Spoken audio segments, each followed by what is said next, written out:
महाभारत में बोला है कि लक्ष्य पूरा होगा या नहीं, ये सोचे बिना हमें सिर्फ बेहतर से बेहतर कोशिश करनी चाहिए।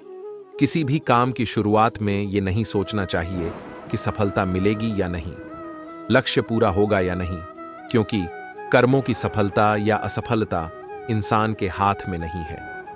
महाभारत में श्री कृष्ण ने अर्जुन को यही उपदेश दिया था कि तुम सिर्फ कर्म करो, फल की इच्छा मत करो। जो लोग धर्म के अनुसार कर्म करते हैं उन्हें सफलता जरूर मिलती है। ये बात महाभारत के एक प्रसंग से समझ सकते हैं। महाभारत लक्ष्य पूरा होगा या नहीं, ये सोचे बिना हमें सिर्फ बेहतर से बेहतर कोशिश करनी चाहिए। 3 वर्ष पहले महाभारत का प्रसंग जो बताता है कर्मों का फल इंसान के हाथ में नहीं है।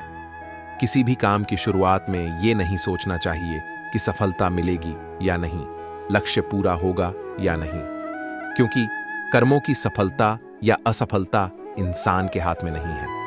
महाभारत में श्री कृष्ण ने अर्जुन को यही उपदेश दिया था कि तुम सिर्फ कर्म करो, फल की इच्छा मत करो।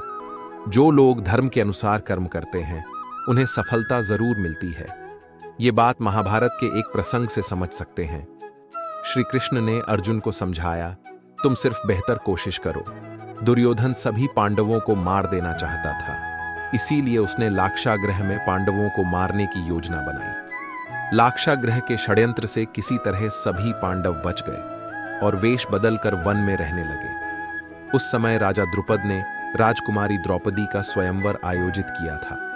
इस आयोजन में पांडव में भी ब्राह्मणों के वेश में पहुंच गए। स्वयंवर में श्री कृष्ण भी मौजूद थे और वे ब्राह्मण रूप में सभी पांडवों को पहचान गए। स्वयंवर में शर्त रखी गई थी कि योद्धा को भूमि पर रखे पानी में देखकर छत पर घूम रही मछली की आंख पर निशाना लगाना है। जो योद्धा इस शर्त को पूरी कर देता उससे द्रौपदी का विवाह होना था।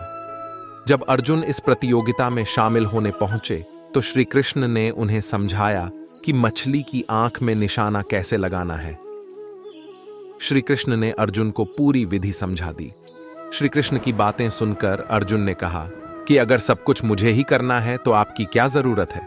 श्री कृष्ण बोले कि तुम सिर्फ वह करो जो तुम्हारे वश में है और मैं वह करूंगा जो तुम्हारे वश में नहीं है, यानी मैं हिलते हुए पानी को स्थिर करूंगा ताकि तुम्हें निशाना लगाने में परेशानी न हो।